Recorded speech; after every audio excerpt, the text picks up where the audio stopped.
i-invite siya ng mga astars, maglalaro pa siya with them, and he said, for sure. Pero may drawback rin pala ang pagiging famous niya. Sa gitna kasi ng kanyang series of tours and projects, hindi na masyadong nakakasama ang kanyang family. How often do you get to see your family? 가족 몇 번이나 보세요? 저는 1년에 가족을 많이 보고 Pero kahit hindi niya madalas makasama ang kanyang family, meron daw laging pabaon sa kanya ang kanyang mommy.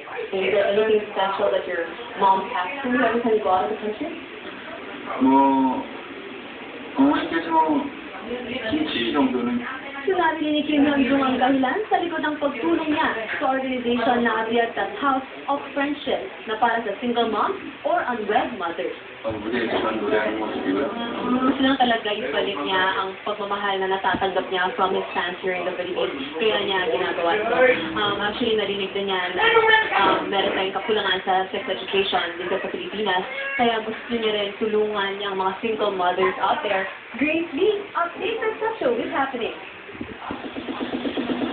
At yan po ang kaibigan ko, Chika, this Friday.